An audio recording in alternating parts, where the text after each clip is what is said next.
Boa noite. Como é que foi a leitura de Boa vocês noite. do artigo? O que Eu vocês estava acharam? dizendo para as meninas que na realidade, assim, para pegar bem, né, o artigo, que ele era longo e bem explicativo, eu fiz antes da resenha, né, no meu trabalho mesmo, que eu entreguei hoje um resumão, assim, de Uhum. todo o artigo, né, deu 3 páginas, e depois eu fiz a resenha, assim, tipo uma conclusão de tudo, né, Uhum. mas foi bem bom, assim, porque ele é abrangente, né, ele abrangeu todas as questões que envolvem o transtorno do espectro do autismo. Achei Uhum. bem legal. Achei bem legal também. Que Também bom. aborda ali a questão de avaliação, né? Avaliação psicológica. Uhum. Achei bem legal. Que bacana. Sim, Ele é ele bem fala da completo. parte nosológica da coisa, né, do DSM-5, ele fala da etiologia, da questão genética e ambiente, dos testes, né, prévios e definitivos, do tratamento, das terapias, dos testes Uhum. psicológicos, ou seja, ele pega Uhum. tudo, né? Foi bem legal. Ok. E eu vou te dizer, prof, que eu achei que poderia ser algo com uma linguagem mais difícil, mas não foi. Eu consegui entender basicamente tudo que estava escrito ali. É, Até a ideia... porque Perdão. a gente já teve, né, algumas cadeiras alguns assuntos que foram tratados ali, então também facilitou um pouco, mas de resto ele foi super tranquilo, assim. Eu consegui entender ele bastante. Tudo, na verdade. Que bom. Ok. A ideia do artigo, ele foi justamente para isso. Ele tivesse abordasse o assunto de uma forma bem abrangente e de uma linguagem que fosse não necessariamente acessível, acho até que a linguagem não é tão acessível. Acho que, claro, vocês já estão num momento. Só um pouquinho, pessoal, que minha esposa chegou, ela vai entrar aqui no escritório para pegar alguma coisa. Eu vou tirar só a imagem, tá? Pode entrar, mano. Então, assim, a ideia era que vocês tivessem essa leitura, fizessem, e que fosse de uma forma bem abrangente, porém, eu não achava a linguagem assim, extremamente acessível. Acho que vocês já estão, claro, no momento, né, do curso, onde vocês já estão com também já mais familiarizados com linguagem técnica, né, com esse tipo de leitura voltado, né, para psicologia, desenvolvimento humano. Então, não acredito que seja tão acessível assim, mas acho que, claro, que para vocês deve ter ficado mais acessível pelo momento de vocês. E que bom que a leitura desse artigo foi, de alguma forma, boa, né? Como foi compreendido, foi um texto que auxiliou na reflexão de vocês, né? Foi fácil para vocês de ser assimilado. Então, que bom. Sim, eu tinha alguns artigos, eu peguei, eu cheguei a fazer uma pré-seleção para ver qual que seria melhor mandar para vocês sobre o autismo.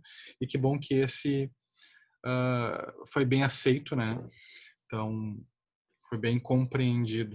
Eu sempre tento ter essa preocupação de mandar um texto que converse com o aluno no momento que ele está e que agregue. Que bom. Em algum momento a gente vai discutir essas questões do artigo e possivelmente na próxima aula, quando a gente falar de intervenção, a gente vai falar sobre alguns testes de avaliação, hoje a gente vai trazer mais o conceito do autismo e da parte neurológica. E na próxima aula a gente vai, acho que, terminar esse assunto e vamos entrar já na parte de avaliação do papel, né, de intervenção do psicólogo, a postura do psicólogo, né, no auxílio das pessoas com autismo. Então, pessoal, hoje a gente vai começar falando sobre o distúrbio do espectro autista. Tá? O autismo ele é um transtorno invasivo do desenvolvimento, né? Que tem aspectos neuroquímicos, neurobiológicos muito importantes. Ele não é uma doença puramente psíquica, né? Ele tem uma repercussão neurofisiológica, né, de desenvolvimento e estrutura cerebral. E isso vai repercutir no desenvolvimento. Por que é invasivo do desenvolvimento?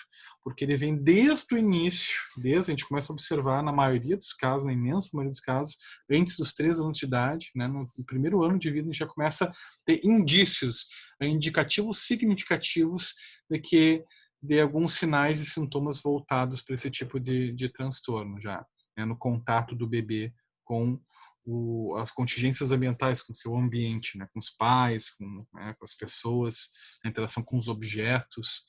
Então, é um transtorno que ele vai incidir modificando a forma desse ser se relacionar com o ambiente, né? Vai mexer na estrutura afetiva de uma forma muito importante, na forma da expressão, na expressão do afeto, na forma da compreensão dos estímulos afetivos por parte dos outros e na parte cognitiva, né?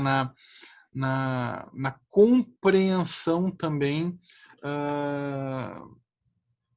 por parte do desenvolvimento do pensamento, né, das representações mentais, né, na parte intelectiva, vai repercutir de alguma forma. Embora nesse transtorno a gente diga que o sujeito ele tem alguns déficits no desenvolvimento cognitivo, as pessoas que têm o distúrbio, né, do espectro autista, geralmente também podem ter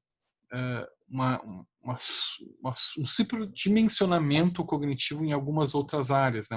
Uma capacidade muito acima da média em outras áreas. São pessoas diferentes, né? Que têm uma forma de compreensão da realidade diferente, de interação diferente da maioria das pessoas. Então, hoje a gente vai tentar entender como é que isso se dá e quais são as principais características. Tá bom, pessoal? Estão me ouvindo? Sim. Sim. Sim, prof. Sim. Deixa essa imagem um pouquinho. Eu não posso te dar porque eu tô entendendo. Vai ser muita dúvida que eu vou tirar. Eu tô falando com isso. É que eu esqueci o telefone.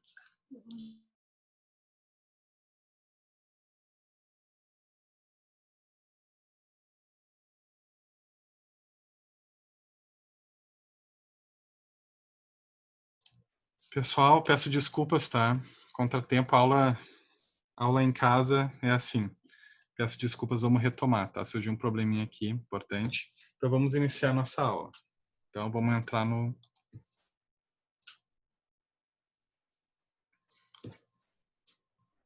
Essa foto aqui, eu acho ela bem representativa, porque é muito comum eles se sentirem sós. Eles se sentirem sem interação com o ambiente. É como o ambiente fosse um grande infinito, né? Onde só existisse o mundo deles, o mundo interno, as representações internas deles.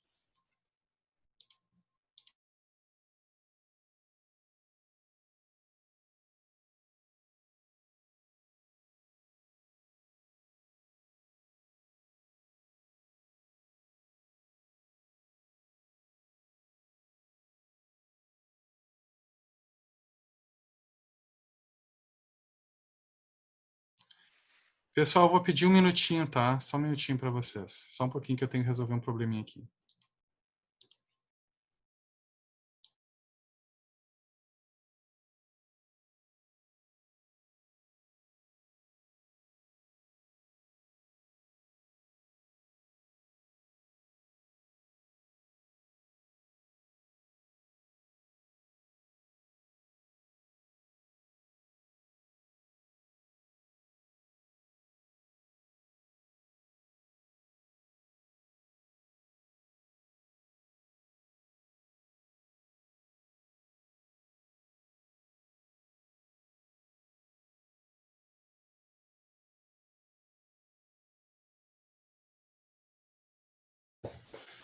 Olá, pessoal. Tive um problema aqui na conexão das coisas, na organização, caiu tudo aqui do lado. Espero que agora não dê mais intercorrência. Pessoal, então, seguindo. Essa imagem é representativa para mostrar como eles se sentem muitas vezes não sós. A expressão da palavra só não é exatamente a forma como a gente possa representar esses indivíduos, né? Mas a forma como eles realmente se cercam de um mundo muito próprio, muito particular deles, onde há uma não necessidade de interação com os outros, com o meio, né? Então isso vai aparecer desta forma. Tá bom, pessoal?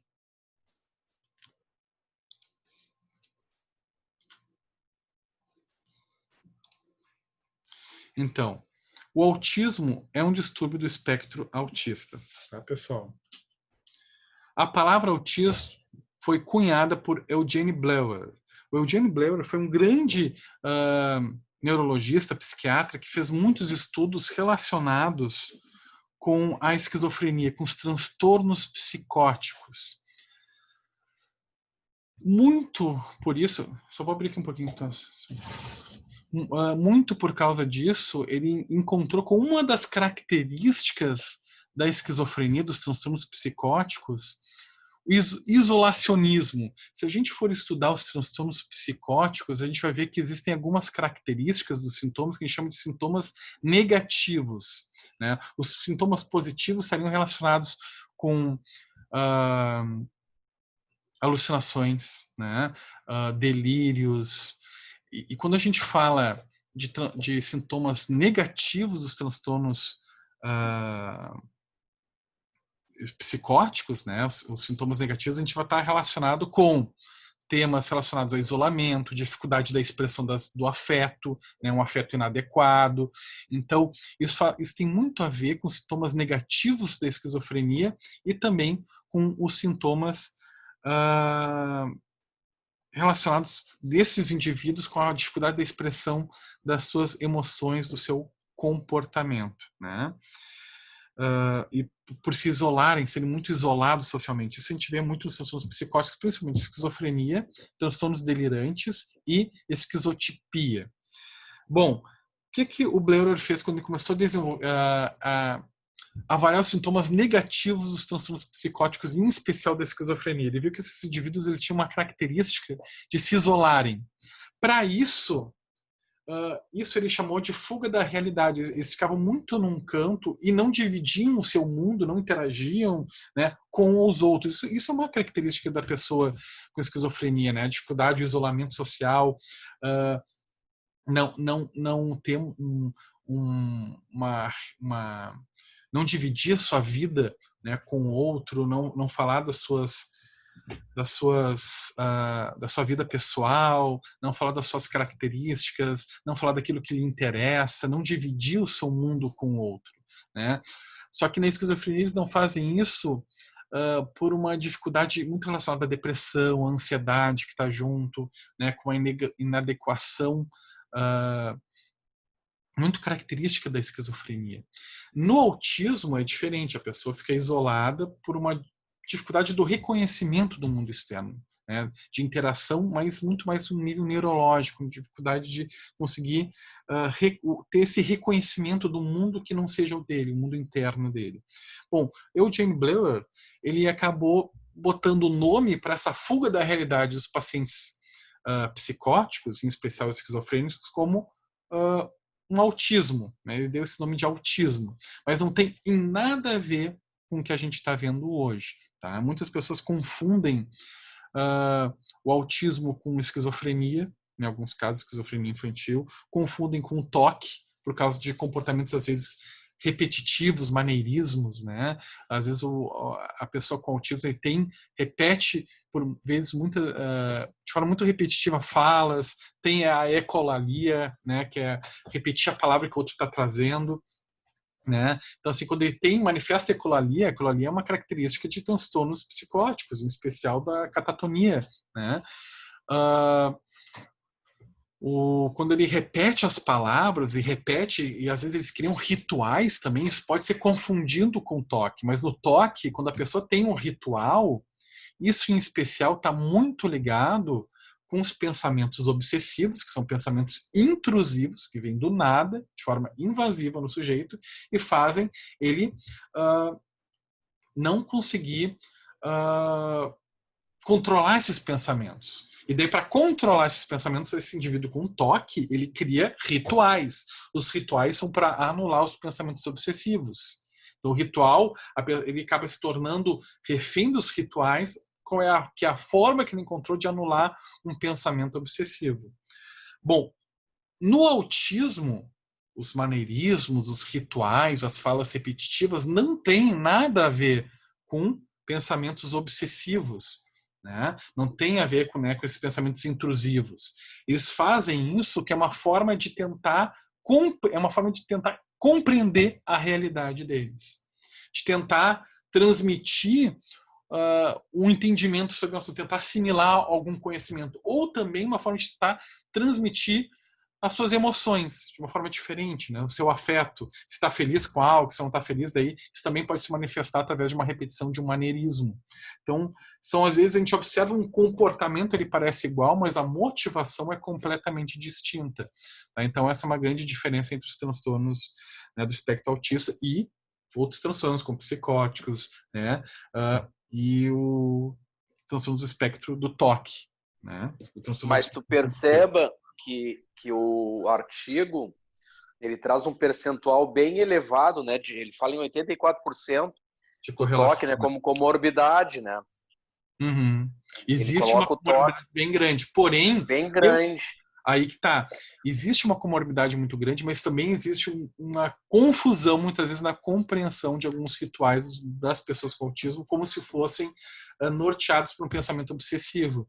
Então, às vezes, as pessoas até colocam uma comorbidade, um pró-relato de investigação de pacientes autistas para ver se tem comorbidade com o toque, mas muitas vezes é uma má avaliação, porque é muito difícil tu tentar entender quando essa expressão por exemplo, de um comportamento como um ritual, tu conseguir investigar isso com uma pessoa com autismo, digamos, um autismo mais grave, tu conseguir identificar se isso realmente é de um pensamento obsessivo, né? Um pensamento ruminativo, intrusivo, né? E fora da realidade, porque os pensamentos obsessivos do toque, eles têm algumas características. Eles são invasivos, né? Eles são intrusivos e eles são irracionais. Então, tem que ter essa característica, esse pensamento, e este pensamento tem que gerar o ritual. Isso é o toque. O ritual, ele é uma forma de tentar desfazer, anular um pensamento que é intrusivo, né, que é repetitivo, ruminativo e tem a característica da irracionalidade. Uma pessoa que tem toque, daqui a pouco, do nada, ele começa a ter um pensamento: minha mãe vai morrer, minha mãe vai morrer, minha mãe vai morrer. É um pensamento que veio do nada. Ele não precisava estar vendo algo que estava relacionado com a mãe dele. É ruminativo, fica se repetindo na mente dele. E ele é irracional, porque nada diz que a mãe vai falecer. Não tem nada do ambiente que ele esteja vivendo naquele momento que vai dizer que essa mãe vai ter algum mal, morrer, enfim, né? Daí ele cria um ritual para anular esse pensamento, que é uma forma de tentar controlar e anular esse pensamento. O ritual tem essa serventia. Na pessoa que tem toque, dificilmente ele vai estar com esse comportamento repetitivo por causa de um pensamento irracional, irreal. Né? Muitas vezes é uma forma de assimilar algo que está acontecendo na realidade dele. Mas muitas pessoas acabam, às vezes, avaliando. Tem alguns artigos que trazem essa crítica dessa comorbidade muito acentuada que existe entre o autismo e o toque. Se não me engano, a chance é de tu falaste 80%, eu nunca tinha visto assim tão grande. Dentro do artigo fala o toque está com 84%. Sim, sim. Ah, tá. A pessoa que tem autismo de ter Isso, a comorbidade. Sim, mas ao contrário, daí é 30%, parece. Uma pessoa não, tá, tudo bem. Aí o contrário não... Então, assim... O artigo só traz essa... Então, existe sim, porque o autismo ele pode criar pela ansiedade do sujeito uma dificuldade também na relação com os seus pensamentos. E às vezes esses pensamentos eles podem realmente sair da realidade, em alguns casos. Tá? Serem pensamentos irreais, repetitivos, e que a pessoa cria rituais para conter. A pessoa pode ter uma propensão por esse tipo de funcionamento, já muito parecido. Porém, não é... eu não diria que seria tão alta essa comorbidade. Eu acho que tem muita super diagnosticação. Nossa, acho que não vai sair. Eu estava quase fazendo um neologismo. É super diagnosticado, né? Existe uma super diagnosticação. É assim que se fala? Para de rir, mano. Então, assim, acredito que, assim como existiu uma época onde o TDAH era muito super diagnosticado, né? Todo mundo que tinha inquietação em sala de aula era TDAH. Também acho que nessa correlação com o toque existe uma supervalorização dos sintomas para se dizer que é do toque. O TDAH aí aparece com 74% no artigo. Uhum. O TDAH, o déficit intelectual e o déficit de linguagem. Isso. Até parece que esse pensamento irracional do toque, ele sempre é a serviço de alguma coisa que seja catastrófica, assim, né? Uhum. E não se teme no autismo, né? Sempre É diferente, assim, a serviço de que está esse pensamento, né? No pensamento do toque é sempre uma tragédia, algo terrível. Por isso que gera muita ansiedade no sujeito. O toque é um transtorno de ansiedade, né? Vai gerar ansiedade muito elevada, às vezes ataques de pânico, né, no sujeito. E a forma dele de lidar com esse distúrbio, esses pensamentos invasivos catastróficos, é o ritual para impedir que essa catástrofe ocorra. Né? Ou não precisa ser necessariamente uma catástrofe, muitas vezes mas às vezes é algo ruim que o sujeito não quer que aconteça. Né? Ok, pessoal?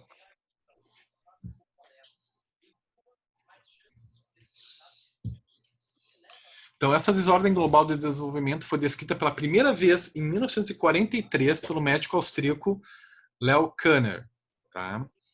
Junto com Asperger, acho que depois vai citar aqui o Asperger, trabalhando no Johns Hopkins Hospital, em seu artigo Distúrbio Autista no contato afetivo, tá? Na revista Nervous Child. Então, foi a primeira vez que foi observado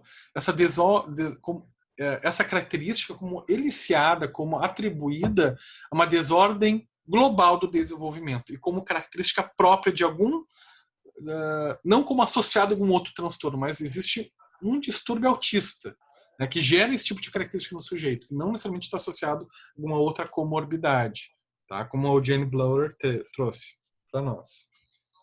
Aqui, ó, o Hans Asperger.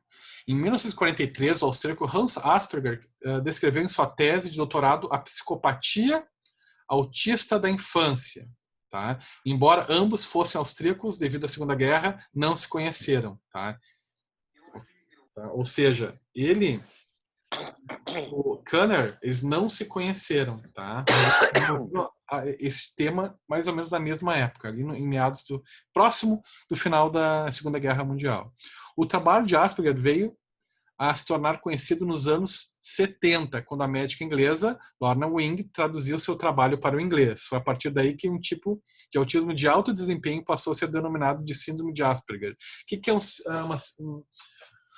uma síndrome autista de alto desempenho? É quando os sintomas são mais leves, tá? Uma pessoa tem um grau de contato com a realidade um pouquinho maior, de interesse, né, de expressão das suas emoções um pouco mais menos comprometido. Nos anos 50 e 60, o psicólogo Bruno Bentheim afirmou que a causa do autismo seria a indiferença da mãe, que denominou de mãe geladeira. Isso foi uma teoria que caiu por terra já faz muitos anos, tá? Onde ele entendia, ele avaliava que o autismo ele era causado por uma falta de estimulação do meio, onde o indivíduo não seria estimulado pelas suas figuras parentais, principalmente a mãe, né? Além de errada, essa teoria é bem machista, né? Por que necessariamente indiferença da mãe, né? É claro que a mãe ela tem um contato bem importante com a criança, muito especial, né? Até pela questão da amamentação, a criança fica mais tempo com a mãe, mas independente disso, né? Ele entendia que era uma indiferença de uma figura parental, uma falta de expressão das emoções das figuras parentais na relação com a criança, e que essa falta de estimulação afetiva e cognitiva causaria isso. Hoje em dia a gente sabe que isso contribui para o agravamento do caso, né? Crianças que não são estimuladas, né? São aquelas três questões: não são estimuladas cognitivamente, afetivamente e não são bem alimentadas, nutridas, têm uma probabilidade de piorar o seu quadro, né? Então, eu diria que os pais não expressarem suas emoções, seu afeto, serem indiferentes, não estimularem cognitivamente. E também uma subnutrição, né, uma característica de subnutrição dessa criança podem agravar, mas jamais gerar algum tipo de síndrome autista, né, numa criança, tá?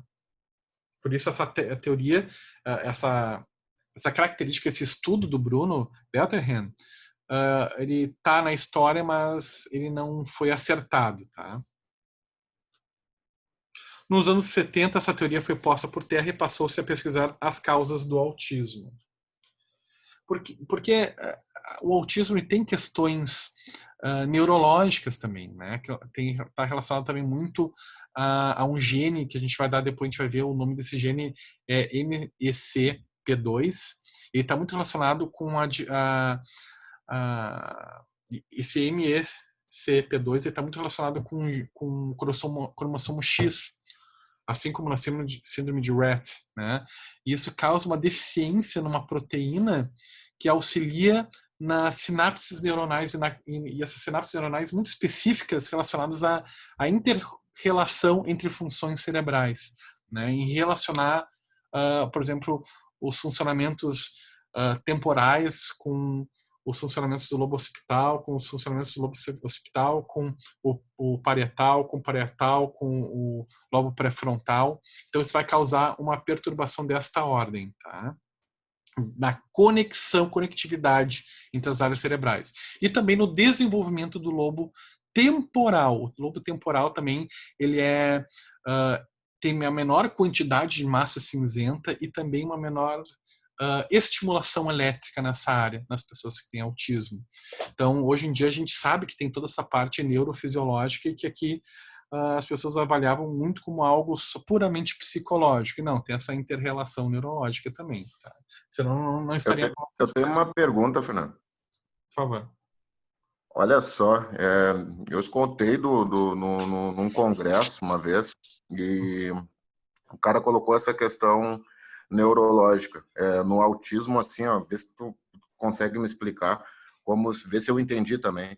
É como se fosse um cérebro, que o cérebro ele é compensador. Então, se tu minimiza alguma coisa na parte do cérebro, tu vai compensar na outra. E isso explicaria o porquê da genialidade do autista para certos assuntos que geralmente são específicos dele, né? Que ele tem, que ele gosta mais.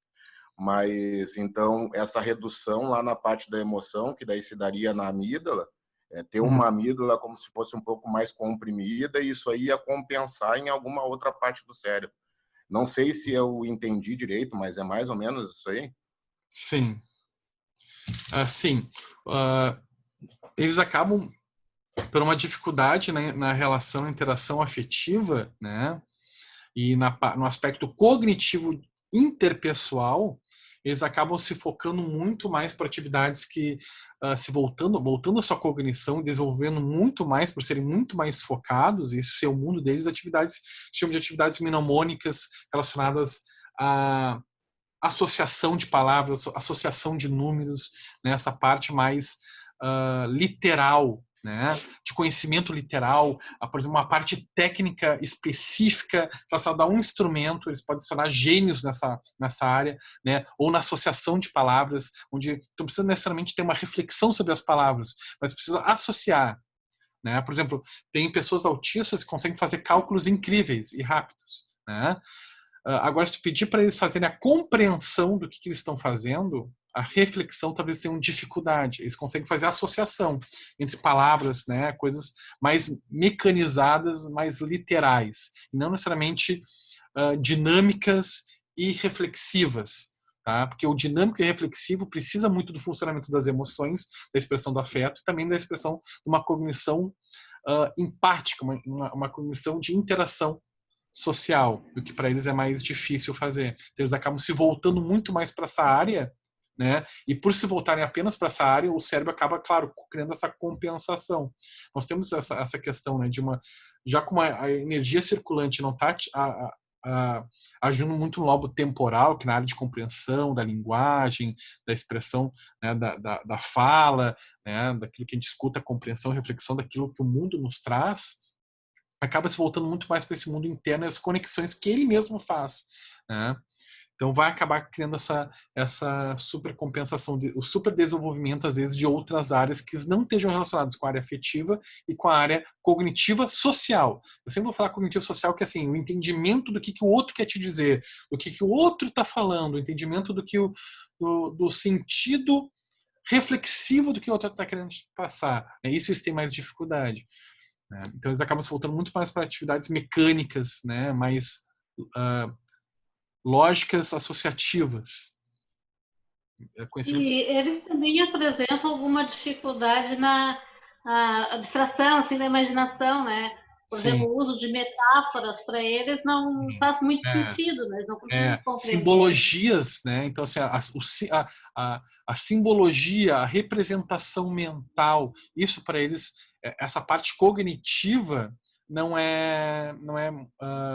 existe um déficit aí muito importante, né? Eles têm uma dificuldade para conseguir, porque a simbologia ele pede uma compreensão de uma metáfora de que alguém quer passar. Isso é muito afetivo, isso tem muito a ver com uma interação de cognição social, de eu entender, assim, conseguir ler nas entrelinhas o que a outra pessoa quer me passar. Eles não têm essa compreensão empática, eles não conseguem ter esse nível de predizer o que o outro quer passar através de algo que seja relacionado. Né? Então eles não conseguem fazer essa simbologia, porque na simbologia tem tudo isso envolvido, o afeto, a cognição social, tem também a questão de criatividade, né? A questão de conseguir predizer as coisas. Então, para a pessoa que tem autismo, ter essa dificuldade, muitas vezes qualquer alteração no ambiente que saia daquilo que eles estão acostumados na rotina pode desorganizar eles. Porque eles têm essa dificuldade de predizer, de entender tudo que sai fora do alinhamento, tudo aquilo que não é usual. E, poxa, uma metáfora, né, um simbolismo, isso é algo que pede para eles algo maior do que eles realmente podem dar por essas características que eles têm. Né? Então, isso é bem... Isso aí é que é o dizer de que vai chover canivete, ele realmente achar que vai chover o canivete. Isso. Ele vai entender de forma literal. Por isso que eu falei para vocês, a compreensão então, é sempre literal. Da pergunta do cérebro ali, do Fernando, então é correto dizer que se tu pegar um cérebro normal e um cérebro de um autista, tu vai ver diferença na amígdala, em relação à emoção, por exemplo. Sim. E tem algumas diferenças anatômicas importantes, assim, na parte do sistema límbico, na parte do lobo temporal. No cérebro como um todo, o cérebro das pessoas que têm autismo, eles costumam ser um pouquinho maior até, em diâmetro, né? Eles têm um crescimento, assim, depois eu tenho que ver direitinho, mas acho que de uns 3% a mais de um cérebro normal. Então, existem algumas mudanças anatômicas nesses cérebros, assim, questões genéticas mesmo, assim, morfológicas, tá? Importantes. Me diz uma coisa, o Messi é ou não é? Tem ou não tem? Um pouco. Não, eu não sei, eu não conheço. Nunca conversei com ele. Dizem que ele é, né? Se ele for, ele vai ser de um tipo Asperger, né? Que seria um tipo mais leve, que ainda consegue ter algum grau de interação social, que tem um nível consegue ter um tipo nível leve. de relacionamento, de troca, né? Senão ele não conseguiria jogar, não conseguiria pensar no companheiro, botar o companheiro ali na frente, pensar no ponto futuro. Mas seria daí uma dificuldade da expressão. Por exemplo, o Messi, dificilmente tu vê ele contando uma piada, dando risada, super espontâneo, né? Ele sempre tá mais ou menos com aquela mesma cara, né? Isso poderia ser, se caso ele tenha, uma dificuldade que o paciente com Asperger tem de expressão das suas emoções, né? Então, não vê assim, a habilidade social na frente das câmeras que, por exemplo, o Cristiano Ronaldo tem, né? De falar, de discursar, né? O Messi geralmente vai lá, larga uma frase, né? Parece meio robótico e sai, né? E sempre com aquela cara fechada, às vezes ele tem um distanciamento, né? Tu vê as pessoas falando com ele, parece que ele tá olhando para o nada, assim, pode ser aquele distanciamento cognitivo, aquela fuga que às vezes o paciente com autismo tem, sempre ficar muito voltado para o seu mundo. Dificuldade, eu não sei, só que daí eu não sei, né? Dizem que ele tem dificuldade com os técnicos. Isso pode ser também relacionado ao Asperger. O paciente tem Asperger tem dificuldade mudanças, né? Assim, qualquer mudança de técnica que vem com um novo paradigma, eles são resistentes, né? Eles querem do jeito deles, né? Então isso pode remeter a isso. Não sei se vocês já viram o filme A Rede Social. Com licença. Olá. O Messi é meio diferente, e abrange ele como um autista, o pessoal fala bastante, é que ele consegue, como aí tem essa tendência de ver o próprio mundo, ele consegue enxergar possibilidades infinitas que os outros jogadores não conseguem ver. Por isso que acontece alguns dribles inesperados, bolas metidas que ninguém pensaria. Você vê esse mundo de outro jeito e o campo de outro jeito. Só vou botar essa colocação que eu li uma matéria muito importante sobre o autismo do Messi. Uhum. E eu acho que surgiu esse mito também por causa dessa genialidade dele no futebol, né? Mas daí, se for ver... Eu não sei se ele é autista, na verdade. Eu estaria sendo irresponsável se eu falasse para você se seria autista. Né? Pode não ser. Porque ele foi um guri que desde os 5, 6 anos, ele estava numa base do Barcelona e tendo interação social com todas aquelas outras crianças. Não sei se conseguiu. Pois é, não sei. Pode ser daquelas fake news, né? Que a gente tanto se repetir as pessoas pensam. Por isso que eu falo, eu não conheço ele. Não sei, nunca... Já vi, assim, grupos falarem, mas nunca vi isso tratado de uma forma séria. Ou ele dizendo, olha, eu tenho, né? Ao contrário do... mesmo, acho que ele seria um ótimo garoto propaganda para divulgar mais sobre o assunto. De repente, melhorar as bases de estudo sobre isso. Uhum. Pode ser. Mas aí vem a importância também dos exames, né? Porque não pode ser só uma avaliação baseada em suposições, tem que ter uma comprovação mais... Geralmente a pessoa que tem Asperger, ela tem dificuldade para várias coisas que o Messi não teria, por exemplo, dificuldade para assimilar regras, né? Pouca paciência com os outros, dificuldade em assimilar relações sociais, interesse no outro. Bom, ele tem família, ele tem filhos, né? Embora isso não seria um impedimento, mas ele é uma pessoa que tem ações beneficentes. Um Asperger é muito voltado ao seu próprio mundo, né? São pessoas mais fechadas que não teriam muito interesse em causas sociais, né? Atraso na linguagem, bom, isso eu poderia ter, eu não vejo ele falando muito, mas tudo pode ser uma característica, né? Específica. Eu falo muito isso porque também, onde eu trabalho com bastante autismo, tem bastante pra gente. Uhum. E é fantástico, assim, tipo, eu tô fazendo molde do irmão ou dele mesmo, e faço uma coisa, eles vão continuando, mas naquele gelo só, como se diz, né? Mas a gente vai interagir com algumas outros tipos de formas, desenhos, alguma coisa, brincar com gesso. Eu acho fantástico, assim, fascinado por isso. Uma coisa que ajudaria o Messi, se ele tivesse, né? Se tiver Asperger, seria essa questão do... Pode ajudar ou pode piorar também, né? Isso é uma faca de dois gumes, né? Porque pelo distanciamento emocional, talvez ele não se envolvesse tanto nos climas quentes de alguns jogos, assim, de decisões, onde tem muita responsabilidade. O Asperger, ele ficaria muito... daí eu vou jogar minha bola e deu, sabe? Não é se conectar com a emoção, né? Não estou falando da responsabilidade, mas é uma desconexão emocional com o quente do jogo, sabe aquelas emoções quentes de ansiedade, de nervosismo? O Asperger já não ficaria tão preocupado. Ao mesmo... que na seleção não consegue jogar bem, né? O pessoal diz que é por causa disso também. Pois é. Então, assim, talvez, daí espero que o jogador argentino seja aquela pessoa, né, com raça, coração, né, e daqui a pouco é muito frio e mais um jogo, mais um jogo, né? Tem tudo isso. Né? Ao mesmo tempo, um paciente autista ou com Asperger, que o Asperger também é assim, qualquer mudança de contexto que ele gostaria, ele já perderia um pouco a cabeça, né? O Asperger qualquer coisinha que saísse do que ele pensou pro jogo, ele já seria já poderia ficar mais agressivo, né? Desorganiza, né? A capacidade de gestão das suas emoções é muito menor em pessoas que têm autismo, né? Eles não conseguem gerir bem suas emoções, né? Na relação com o ambiente.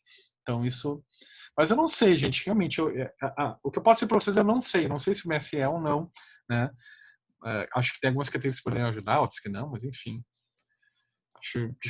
Não sei, pode ser aquelas fake news, ou também o dono do Facebook, né?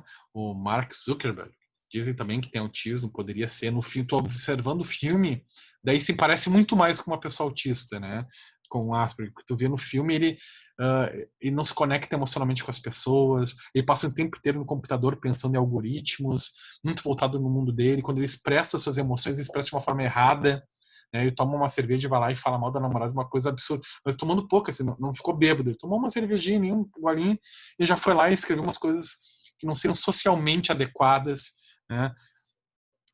E tu vê ele durante as reuniões com os advogados, e ele, assim, os advogados falando, daqui a pouco ele tá olhando para o mundo da lua, daqui a pouco, ou você tá me escutando, ele olha, seu advogado, parcialmente estou lhe escutando. Estou muito preocupado lá com o que está acontecendo no Facebook, nas ações.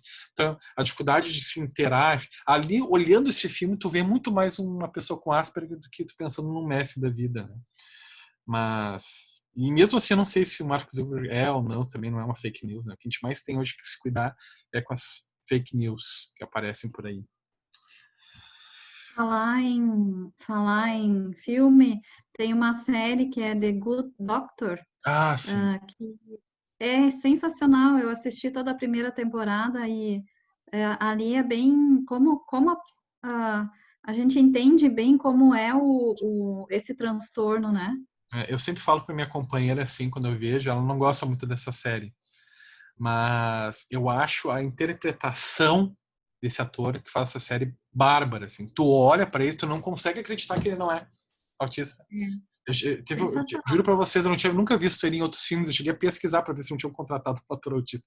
Mas, assim, ó, ele tem uma capacidade, aquele olhar perdido, que não se conecta com o outro, não olhar para o rosto, né? Aquela questão afetiva, cognitiva, social, de não olhar, não se conectar no rosto, não olhar diretamente, de se voltar muito para suas teorias, a forma própria de compreensão, independente do que os outros estão falando, né? Aquele distanciamento. Ele só faz papel patológico também, né? Ele faz só papel patológico, porque ele é o Norman do Bates Motel. Eu não consigo olhar para ele e não lembrar do Norman Bates. Ele é o Norman Psicose, Bates, né? É verdade. Eu nunca tinha reparado que era o mesmo ator. Reparado. Agora que me dei conta. Mas tem outras duas séries também que são bem legais, que é o Atypical, que é um menino autista, só que na fase de adolescência. Então, para que, né, os adolescentes possam se identificar. E tem o The Big Bang Theory, que o personagem principal, que é o Sheldon, ele é autista, né? Ali também, né? Ali parece bem assim também. Eu gosto muito de Big Bang Theory, assim, eu acho bem interessante. Ele é bem protótipo do autista também, assim, com demais, né? Asperger, né? Não é aquele grave, é o mais leve, né? Mas que é muito voltado para suas teorias do seu mundo, que o outro traz é desinteressante, né? Não é correto. Correto é o jeito dele de pensar. A forma como ele se irrita quando as coisas saem fora do esquadro que ele gostaria, né? A impaciência com o outro. Penny, ele batendo na porta de uma pessoa até ela atender, ficar Penny, né? A questão da impaciência precisa ser atendido agora. Não estou preocupado com o tempo do outro, o que o outro está fazendo, né? Não, por que não? Eu quero entrar, por que não abriu? É assim que a pessoa com Asperger pensa, né? Não, ela está deitada, acabou de levantar. Não, isso não é interessante, isso não me interessa, isso não está na minha compreensão, né? Não evoco isso para avaliar a minha situação, para refletir sobre o que está acontecendo, né? Ele é um pouco. Mas Perdão. Eu queria fazer mais um comentário sobre a série que eu falei, que eu achei riquíssimo a questão deles fazerem um link com toda a história dele, que vai trazendo questões da vivência dele, que daí tem essa questão também do ambiente que ele foi desenvolvido, como aquela parte ali do animal também, do coelho, que o pai não conseguia entendê-lo, e acho que foi bem marcante, né? E também isso também traz essa questão que eles se envolvem mais, como se eles tivessem uma certa afetividade mais com animais de estimação, coisa assim, do que eles conseguem se inteirar melhor do que com os próprios os demais indivíduos, né? Em vez de... Eu queria trazer essa questão também. A pessoa com autismo, de forma geral, elas têm uma facilidade muito maior de conexão com objetos e animais do que com pessoas. Até porque com animais e objetos não é necessário essa interação de interlocução, de ter que escutar. né? O autista ele não é um bom ouvinte. Ele não é um bom ouvinte, né? Então, com animais, e principalmente com objetos, eles têm uma facilidade maior para se relacionar. Muitos neurologistas, quando fazem estudos com pessoas autistas, eles têm, às vezes, um funcionamento muito parecido com as agnosias visuais. Quando se estimula a compreensão da expressão emocional da face, das emoções, através da expressão física, né? A emoção que é uma expressão física, né? É manifestar raiva, ou alegria, ou tristeza, enfim. Essa expressão facial que na agnosia visual a pessoa não consegue reconhecer, no autismo acontece algo parecido, eles têm uma dificuldade para reconhecer essas expressões afetivas, né? E com isso causa uma dificuldade ainda maior, né? Como se não fosse já difícil pela própria contingência neurológica deles, isso causa também uma maior dificuldade para eles conseguirem se conectar com o que o outro sente, né? E conseguir se relacionar com as pessoas. Então, com animais é mais fácil, né? Porque tu não precisa, geralmente o animal, geralmente, né? Eu quando eu tenho um cachorrinho muito tempo, enfim, eu já começo a reconhecer o olhar, né? A diferença, todos nós fazemos isso. Mas para eles digamos que não é vital tu ter essa habilidade no contato com animais, e muito menos com objetos, né? Então eles acabam, às vezes, elegendo ter mais, destinar mais a sua atenção a objetos e animais do que na relação com as pessoas. Prof, eu tenho contato direto, assim, com 2 autistas. Um é um menino que tem 7 anos e o outro, ele tem 23 anos. E os 2 gostam muito de animais, né?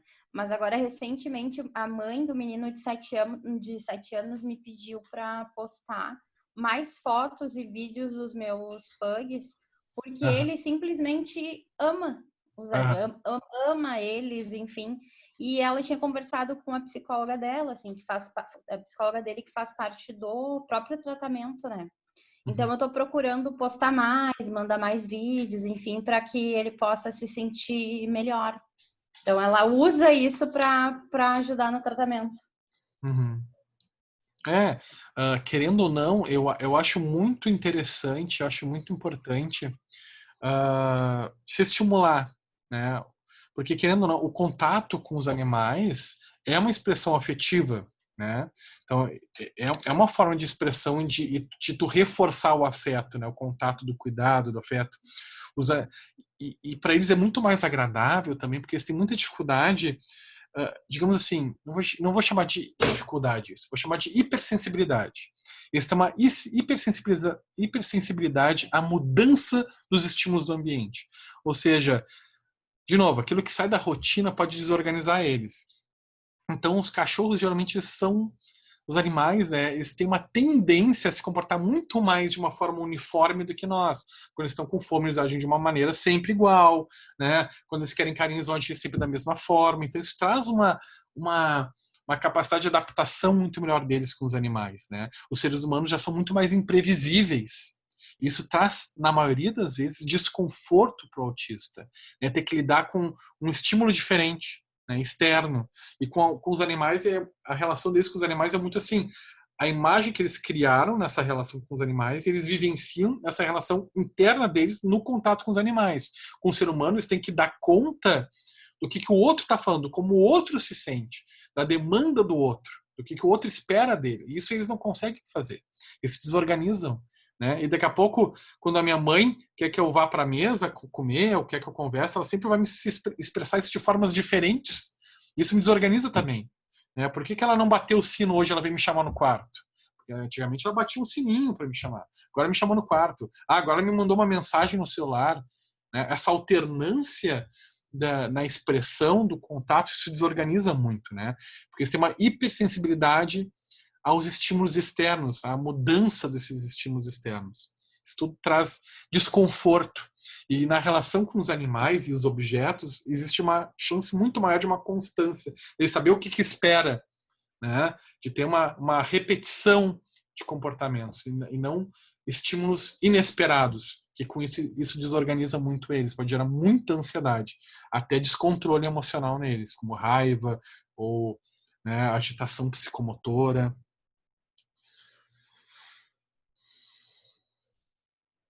Ok? Então, seguindo. Hoje acredita-se, então, que o autismo esteja ligado a causas genéticas associadas e também a causas ambientais, né? Claro que a falta de estimulação afetiva, cognitiva, né, e situações como subnutrição podem ajudar a tornar o diagnóstico mais, o quadro mais severo, né? Mas tem que ter já ele é genético, tem uma causa genética aí, né? Morfológica, de funcionalidade, neuroquímica aí importante. Ó, de 5 a 15 casos em a cada 10 mil indivíduos, dependendo da flexibilidade do autor quanto ao diagnóstico. Então, olha que importante essa frase aqui, até vou tirar os outros aqui. Ó, com relação ao estudo, o autismo, ele muitas vezes é muito confundido com outros transtornos, né? Por isso aqui eu achei interessante, né? De 5 a 15 casos a cada 10 mil, né? Falando em incidência, né? De casos, em epidemiologia, mas também dependendo da flexibilidade do autor quanto ao diagnóstico, né?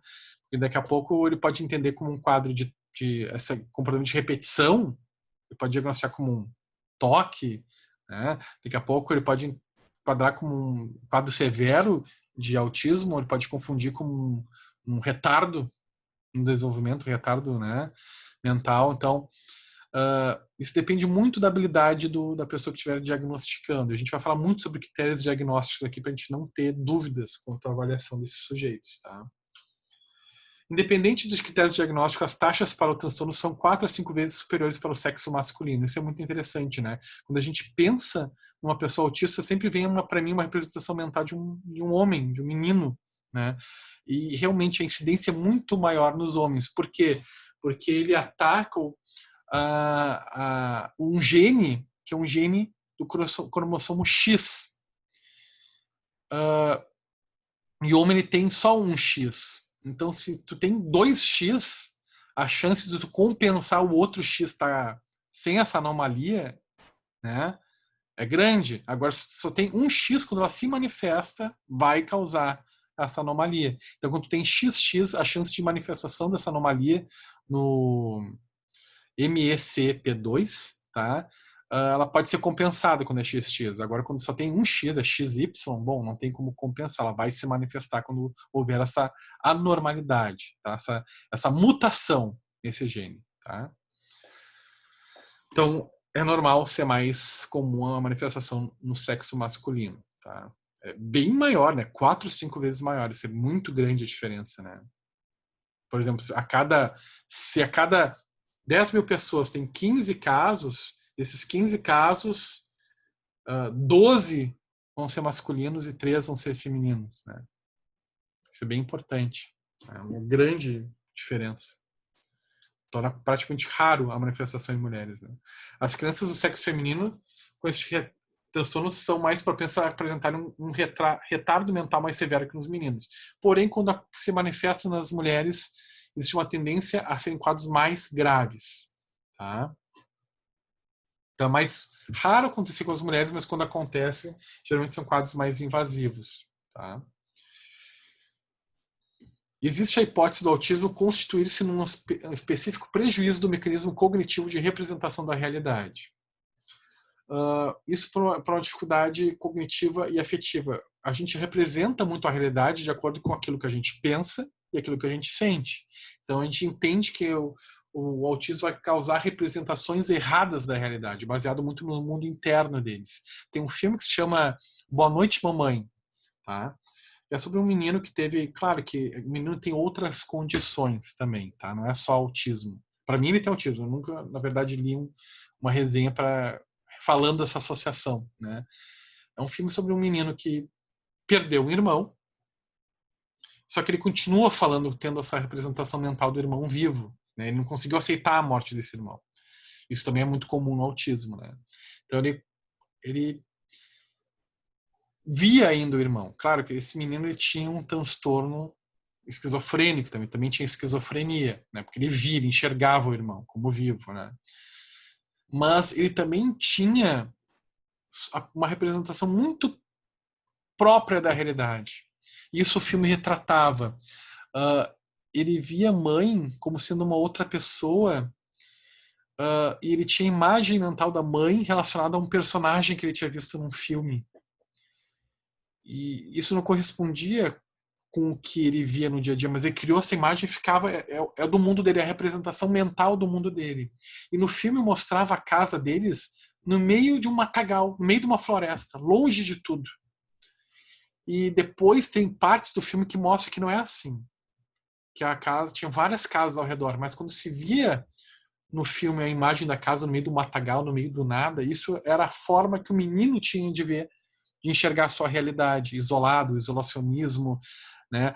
No filme o menino não tem contato com mais ninguém além da mãe e do irmão imaginário, né? Então isso mostra também o isolamento do contato afetivo com o outro. Então isso acaba causando deformações da representação dessa realidade, né? Eles não enxergam o mundo como realmente é, eles estão muito focados no mundo deles, eles não têm essa interação de contato visual com o mundo. Eles constroem a representação da realidade muito de acordo com o mundo interno deles, que pode ser às vezes deformado, né? Na maioria das vezes é. Incapacidade de reconhecer a emoção no rosto dos outros, uma falha constitucional envolvendo os afetos, uma ausência de coordenação sensório-afetivo e déficits afetivos comprometendo habilidades cognitivas e de linguagem. Eles têm essa característica muito parecida com a agnosia visual. Eles não reconhecem, é uma incapacidade de reconhecer, né, na habilidade de reconhecer as expressões das emoções.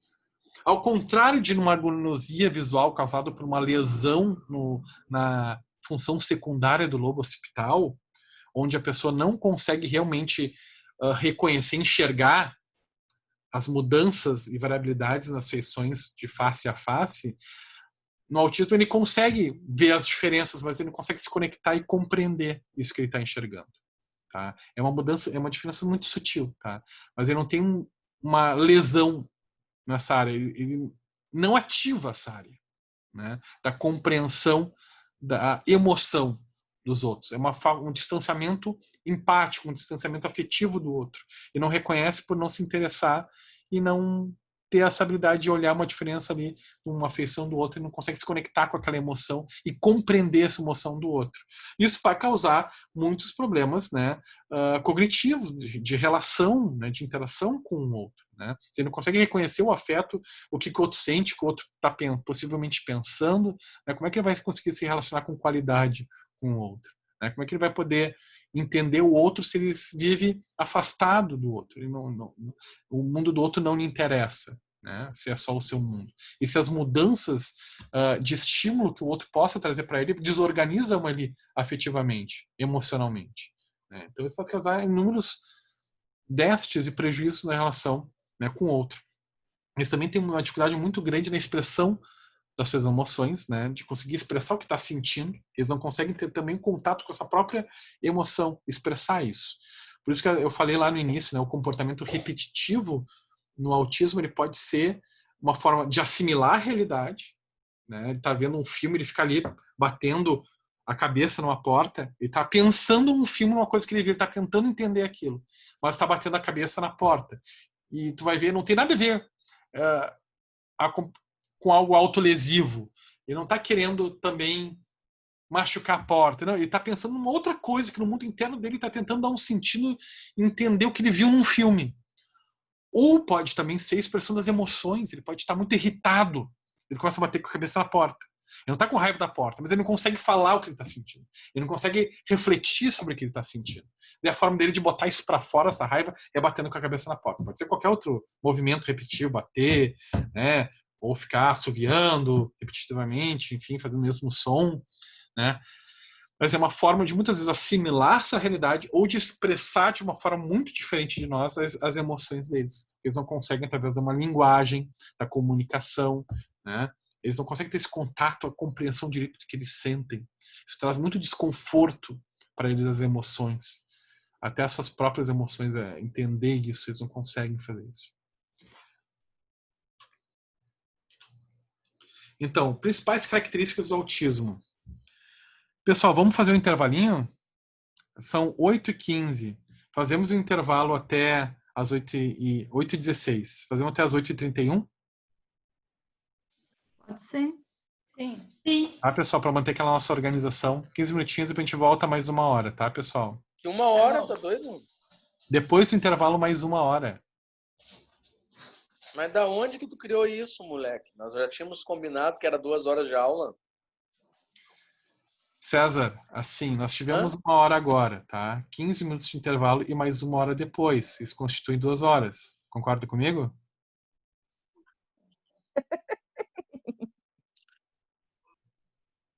Tu entendeu, né? Ele entendeu, ele tá brincando comigo. Eu sei. César. Ele tá tirando uma com a minha cara, né? Eu sei. Bem, então tá, vou fechar aqui, tá, pessoal? Nos vemos às 8h31, depois mais 1 hora de aula. Até mais, pessoal.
Olá, pessoal. Oi, prof. Oi, prof. Então, Olá. seguindo o pessoal. Olá. Olá. Olá. Características do autismo, tá? Então, assim, a gente falando dos domínios que são prejudicados pelo autismo, tá? Prejuízos na interação social. Então, eles têm um prejuízo acentuado no uso de comportamentos não verbais, né? No contato visual, tá? Na expressão das suas emoções, tanto no reconhecimento das expressões faciais do outro, quanto na expressão das suas expressões e gestos. Todo gesto que seja relacionado com a comunicação, de apontar para algo, dizer, eu quero aquilo, enfim, eles não apontam, né? Eles não gesticulam, eles não usam, na maioria das vezes, o gestual como auxiliar da sua comunicação. O gestual, eles usam maneirismos do mundo interno, algo que ele deu na vontade de fazer, mas não isso geralmente como auxílio na comunicação com o outro. Olhar fixamente para os olhos dos outros é uma outra característica deles que eles não têm, né? Eles têm uma dificuldade para olhar porque o olho, contato visual é uma coisa muito poderosa, né? E está muito intimamente relacionado com a habilidade de interação social, né? Quando tu olhar no olho do outro, é o, digamos assim, se tratando de interação social, é a questão mais íntima que possa existir, tu olhar no olho do outro, né? Então, eles fogem muito disso, eles têm dificuldade nessa conexão, né? Então, também na manifestação do afeto e de expressões, né, faciais e também de reconhecimento nisso do outro. E também gestos. Eles não usam gestos como auxiliares de comunicação. Tá? Isso pode resultar num fracasso em fazer amizades, porque já como eles não têm esse interesse, eles não têm essa habilidade interpessoal, bom, isso também vai prejudicar. Tá? Acho que fracasso é uma palavra forte, né? Mas vai trazer uma inabilidade pela falta do interesse, né?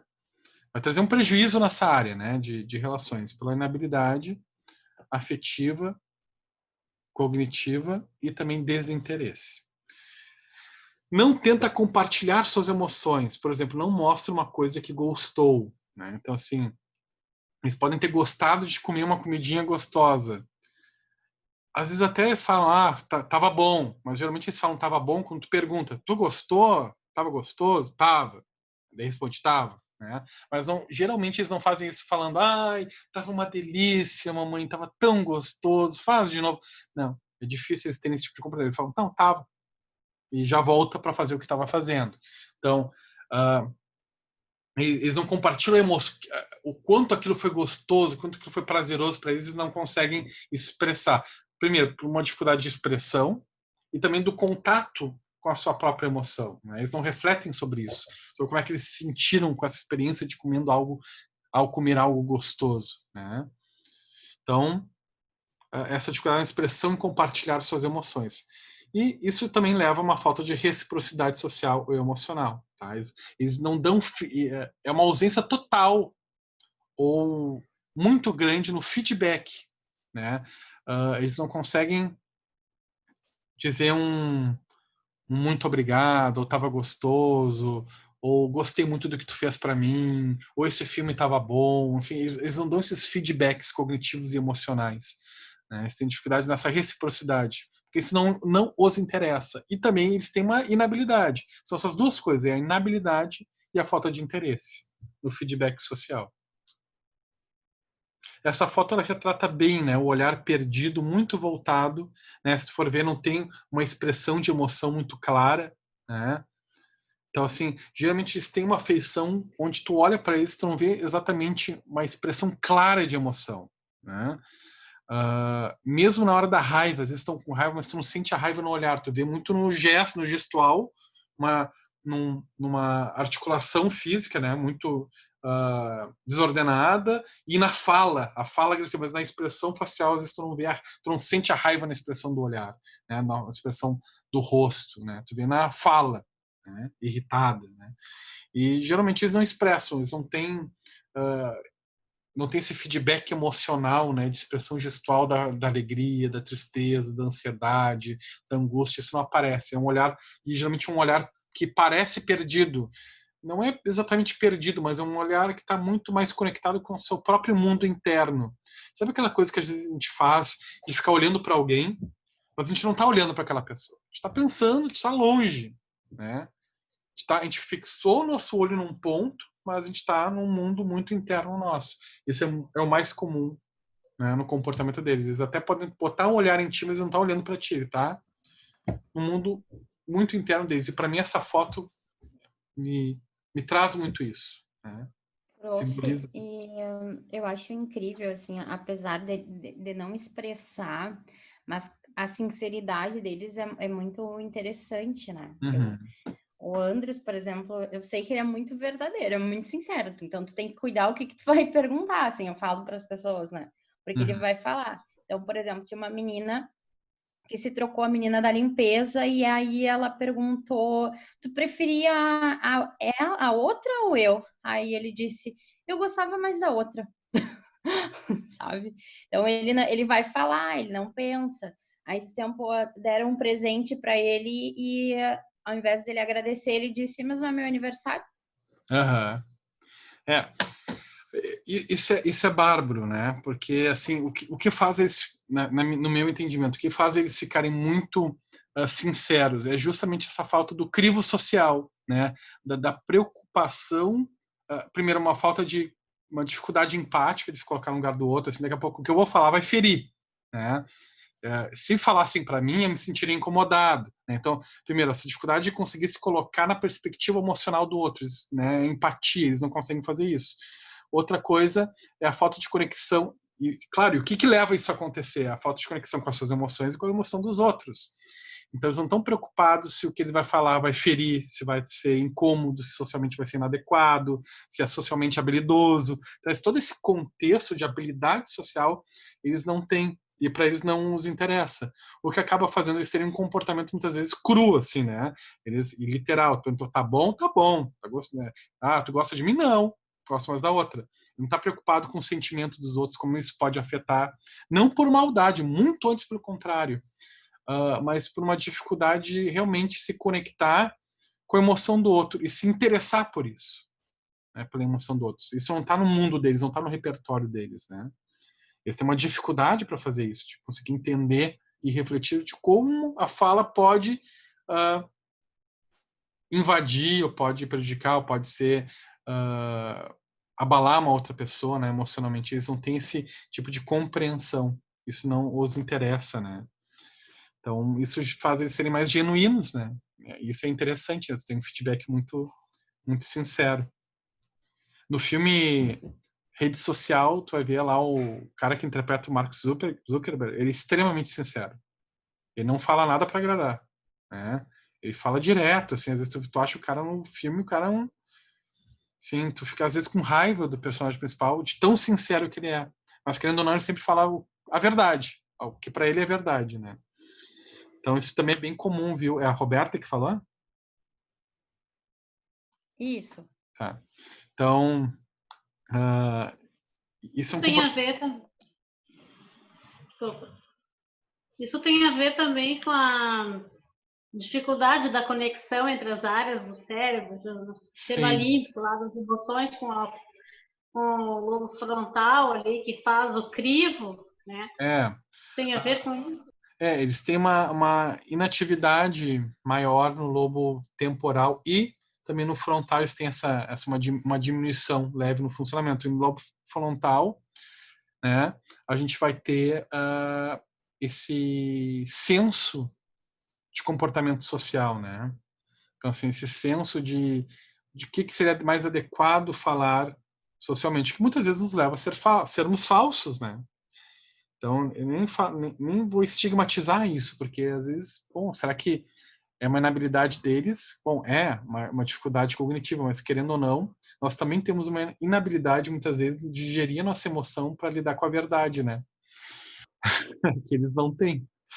Então, é interessante, né, a gente entender, né, também, porque a gente tem que se esforçar para entender o mundo deles, mas A gente também tem que entender as nossas dificuldades. Nós também somos pessoas, por sermos seres sociais e empáticos, nós também queremos, às vezes, termos essa empatia. E ter essa empatia, às vezes, é não querer aceitar a realidade nua e crua, né? Que nós queremos receber algo que seja, pode entrar, algo que seja, assim, atenuado por uma preocupação do outro em me ver bem. Né? E quando eu não tenho isso atendido, eu posso entender que a outra pessoa está sendo grosseira. Esse nível de preocupação, liguei aqui de novo, tá? Esse nível de preocupação que nós temos, eles não têm, por essa dificuldade de compreensão do mundo do outro, de interação afetivo, né, de compreender a sua emoção, a emoção do outro, e também da habilidade cognitiva, porque a gente precisa ter uma habilidade cognitiva de conseguir ver o mundo na perspectiva do outro. Isso as pessoas conseguem fazer a partir dos seus 5 anos, 6 anos de idade, a gente começa a desenvolver essa capacidade. O autista não consegue, não desenvolve isso. Então, eles têm essas respostas nuas e cruas, né? Doa quem doer. E essa compreensão de dor, do sofrimento que isso pode trazer, isso não é entendido por eles, né? Não é... Então, por isso que eu falo, não é por maldade. Né? Se nós fazemos, a gente pode ser porque a gente quer ser sincero, mas também a gente pode usar as palavras de uma forma a fim de machucar o outro. Eles não fazem isso, eles não usam as palavras para machucar. São geralmente muito sinceros, né? na expressão daquilo que eles estão querendo te comunicar, quando eles comunicam, né? Geralmente eles são muito reativos. Essa comunicação é quando geralmente são indagados. É muito difícil eles serem espontâneos na comunicação. Né? Não quer dizer que eles nunca falem, né, de forma espontânea. Eles falam, mas é muito mais fácil, muito mais comum eles serem reativos, eles responderem aos estímulos externos do que eles criarem essa iniciativa. Tanto que eles têm um grande déficit de habilidade social também em iniciar e manter uma conversa. Eles têm dificuldade para manter uma conversa. É que nem uma bicicleta. Tu parou de pedalar, ela para. Né? A criança, o adulto, o autista é assim. Tu parou de falar sobre um assunto, ele vai ficar te olhando assim. Tu parou de falar, ele vai ficar...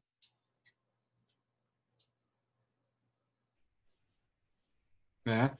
Tipo, acabou o assunto, entendeu? Ele não vai dizer, então... Né? E sobre aquele outro assunto, ele não vai se interar, não vai ter esse grau de preocupação, né, nessa interação, de curiosidade, de investimento em ti, afetivo, né? Eles não vão ter. Fernando.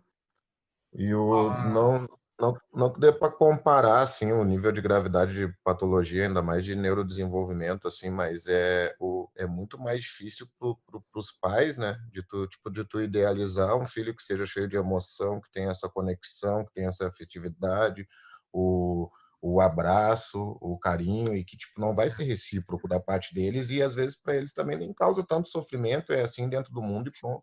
Mas o nível de sofrimento que causa no pai também e na mãe, né? Eles idealiza, né, uma criança que interaja, que abrace, E assim, ó, eles têm uma conexão, assim, eles têm amor pelos pais, eles têm apreço para as pessoas próximas, né, os pais, o irmão, enfim. Só que a questão é a expressão disso. Eles expressam de uma outra forma, né?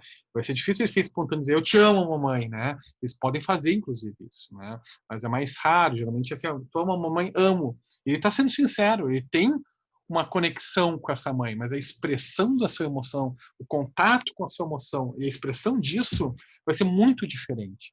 Isso pode frustrar, pode às vezes fazer alguns pais se questionarem, será que meu filho me ama? Né? É uma forma diferente de amar. É amor, mas é diferente da nossa forma de expressar, ele expressa de uma forma diferente. Né? Ele pode expressar estando do lado, indo fazer uma coisa que ele gosta, sentando do teu lado. Né? Pode ser a forma de expressar que ele gosta, se sente confortável de estar contigo. Porque o autista, ele tem um desconforto muito grande de estar em locais e com pessoas que ele não está acostumado a estar. Ele evita, ele tem um comportamento evitativo com isso. E simplesmente pegar e fazer lá uma palavra cruzada e sentar do teu lado, pode ser a forma dele de expressar, eu te amo, eu gosto de estar contigo, tu é importante para mim. Que ele vai conseguir fazer isso de forma através da comunicação, da linguagem, vai ter uma dificuldade, né? E às vezes te dá um abraço espontâneo, embora também possa acontecer, né? Mas de forma espontânea vai ser mais rara, né? Não vai ser tão costumeira essa forma de acontecer. A não ser que seja uma coisa muito comum. Todo dia a mãe vai lá e abraça o filho. Daí criou a rotina do abraço. Daí o filho vai lá, a mãe chegou e vai correndo para abraçar. Você já recebeu um abraço de um autista? Oi? O senhor já recebeu o abraço de um autista? Já recebi. É muito forte, né? Ele segura Nossa. firme, sim. O Andres, normalmente, assim, ele não tem noção, né, da força, então, nossa, dói bastante, mas é algo... E o abraço, já como é aquela coisa da rotina mais mecânica, ele faz porque ele gosta, te ama, se sente feliz contigo, se sente confortável contigo, se sente seguro contigo, mas ele não tem aquela dimensão de que o abraço é para afagar. O abraço é aquele gesto, ele está fazendo um gesto que simboliza isso, né? Porque tu acostumou, é o costume da família se abraçar. E daqui a pouco ele pode se desorganizar frente à não existência do abraço. Mas não é porque ele pensou, minha mãe não me abraçou, então ela deve estar brava comigo, então eu estou chateado, então eu vou chorar. Não. É porque algo no ambiente está desorganizado, algo foi mexido do que a gente costuma fazer, né? Então, como eu preciso do abraço? O abraço é o nosso ritual, né? Então é a forma minha de manifestar, estou num ambiente seguro, estou contigo, te amo, né? Porque isso foi criado, esta cultura, esta forma de se relacionar. Mas não de uma forma espontânea, né? Minha família, a gente não é de se abraçar o tempo inteiro. Minha mãe passou viajando muito tempo, chegou, tô com tanta saudade que vou dar um abraço. De forma espontânea, sem ser algo que foi criado como um costume na família, é difícil disso acontecer. Tá? Mas isso não significa que as emoções, assim, de amor, né, de carinho deles não sejam genuínas e não existam. Só a expressão que é diferente. É a expressão de alguém que tem muita dificuldade de se conectar com suas emoções e de expressar isso para o outro. E de entender, às vezes, que o outro também precisa disso. Né? Então, é de uma forma diferente. Que parece fria e pode ser a manifestação fria disso, mas, no fundo, é porque não consegue ser diferente. Então, a gente não pode chamar de frio. Né? É de um jeito diferente de manifestar que nós temos deles, né? É sempre muito polêmico de falar sobre isso, né? Porque eu já vi palestras de pessoas entendidas sobre o assunto falando que é uma manifestação de afeto frio. Não é afeto frio. Afeto frio é coisa de psicopata. O psicopata, ele não tem apreço pela vida. E ele não sente nada. Né? Ele não tem a conexão, não é por uma inabilidade neuronal, enfim, né? Ele não quer, ele tem desprezo pela vida. Né? Então, é diferente. Quando a gente fala de afeto frio, é aquela coisa assim, eu não tenho remorso. O autista tem muito remorso, às vezes. A forma de expressar o remorso vai ser diferente. Né? Não vai ser talvez uma linguagem elaborada, uma reflexão importante, ou do choro, necessariamente, né? Ou de falar, pegar na tua mão e falar chorando, olha, eu tô triste, sinto culpado. Às vezes vai ser um ato repetitivo, né? Pode até parecer como um ritual do toque, mas não, ele vai estar sempre batendo a porta várias vezes ali, porque está tentando lidar com o seu remorso, com o sentimento de que fez algo que não devia ter feito, né? Quando se dá conta disso, né? Que é difícil, porque para ter remorso tem que entender que existe uma expectativa social que não foi atendida. Que expectativa social você não tem? Você tem dificuldade de entender que existem expectativas sociais a respeito da conduta dele. Mas quando isso acontece, dificilmente ele vai manifestar isso através de algo elaborado, ensino daquilo que a gente está acostumado a ver, né? De uma forma diferente. Prejuízos da comunicação. Atraso ou falta da linguagem falada. Né? Muito comum também tem esse atraso na linguagem falada. Geralmente a gente começa a ver os primeiros balbucios, né? Ali de 5 meses em diante, a fala ficando mais elaborada a partir de 1 ano e 2 meses, 1 ano e 4 meses, até 2 anos. Ali eles podem ter um atraso, começar a manifestar isso com 5, 6 anos, né? As primeiras falas elaboradas, né? Ou até mais. Então pode ter um atraso muito importante no desenvolvimento da fala. Nos que falam, dificuldade muito grande em iniciar ou manter uma conversa, aquilo que eu falei anteriormente para vocês. É muito difícil eles iniciarem, ter a motivação de iniciar e manter uma conversa. Iniciar por quê? Porque eles têm um desinteresse no contato com o outro. E manter por uma falta de habilidade social. Não saber o que falar, né? Por não usarem essa habilidade, eles acabam se tornando inabilidosos numa conversa. Se tornam aquela bicicleta, se tu não pedala, ela para sozinha. Tá? Uso estereotipado e repetitivo da linguagem, que pode ser para compreender a linguagem, assim como o comportamento compulsivo, né, o ritual, a linguagem repetitiva pode ser para assimilar, porque tem um déficit muito importante no lobo temporal. O lobo temporal é onde a gente assimila a linguagem falada, né? Eles têm uma dificuldade para assimilar, então eles podem repetir para estar assimilando, ou podem repetir que é a forma de expressar uma emoção. Tá? Então é muito comum eles terem essa repetição, ficam falando uma coisa várias vezes, né? Faltas de jogos de imitação. Eles têm uma dificuldade muito grande em... Porque, assim, é através do jogo da imitação que a gente trabalha a empatia, o entender a expressão dos outros. Eles têm muita dificuldade em reparar e imitar, né, o outro. Né? Eles estão muito mais voltados para o mundo interno deles. E muito embora alguns autistas manifestem ecolalia. Tu fala uma coisa e eles repetem o que tu falou. Mas isso é mais incomum. É muito difícil eles terem esse interesse em imitar o comportamento do outro. Né?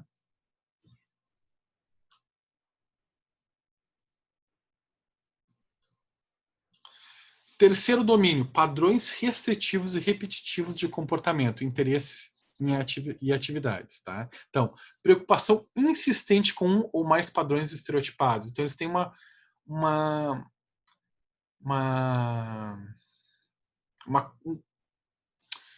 tendência a terem uma rotina, padrões de comportamentos que eles repetem todo dia. Né? Então, uma mesma forma de dar bom dia, uma mesma forma de gesticular o seu bom dia, a mesma forma de comer. Né? Então, eles têm um padrão insistente em padrões, uma preocupação insistente, né? Em um padrão, né, insistente em sempre manter uma mesma forma de se comportar. Tá? Então, eles querem manter esses padrões comportamentais. Depois, assumir de forma inflexível rotinas ou rituais, ter manias ou focalizar-se em um único assunto de interesse. Então, eles costumam, então, assim, serem inflexíveis a qualquer coisa que mude a rotina e os rituais que eles têm no dia a dia.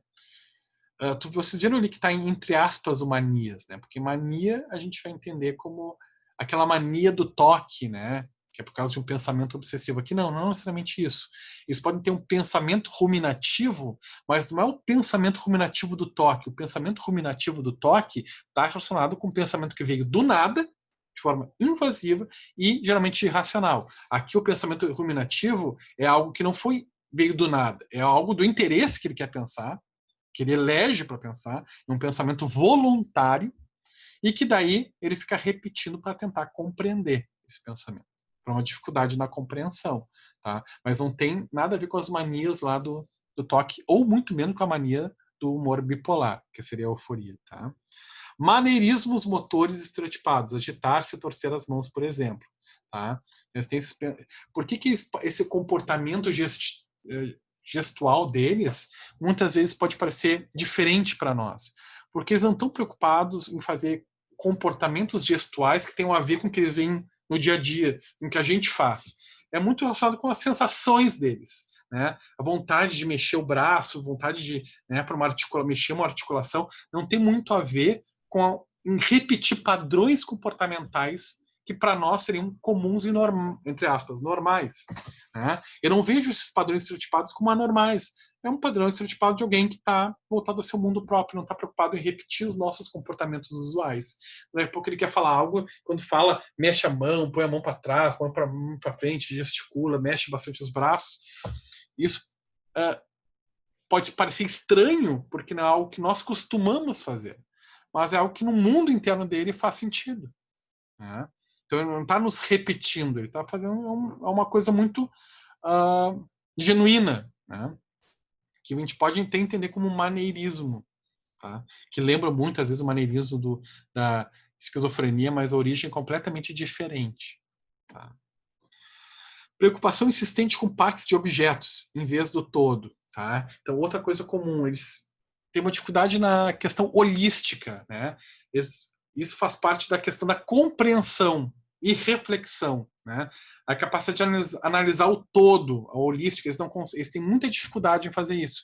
Eles se atêm a pequenas partes de objetos. né? Se vê uma bicicleta, fica lá pensando na roda e fica pensando em tentar entender a roda, no que ela é formada, do que ela é feita, como é que ela se mexe, em vez de pensar no conceito de bicicleta como um todo, né? E quando eles olham para nós também assim.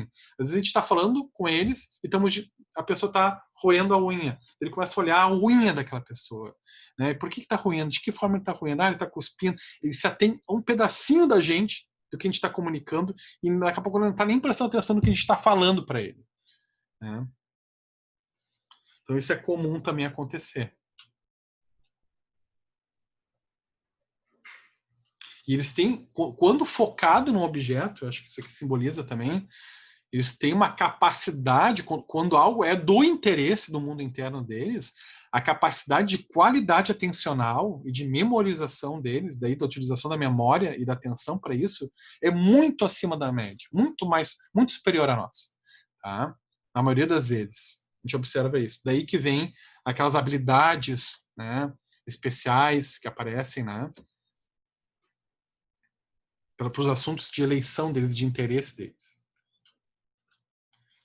Uma memória visual parece que é mais aguçada também, né, Fernando? Eles têm uma memória visual muito boa, até melhor do que a auditiva, porque o lobo temporal deles é muito prejudicado.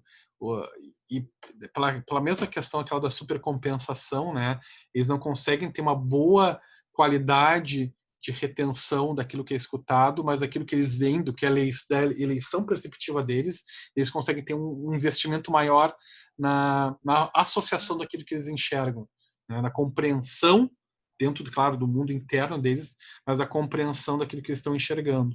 Porque o lobo temporal, que é o relacionado com a interpretação dos estímulos auditivos, é muito prejudicado, né? Então, o lobo occipital é mais sobrecarregado, mais investido a qualidade, né, no desenvolvimento deles. Então, eles têm uma capacidade de evocação, de interpretação dos estímulos visuais muito acima dos estímulos auditivos.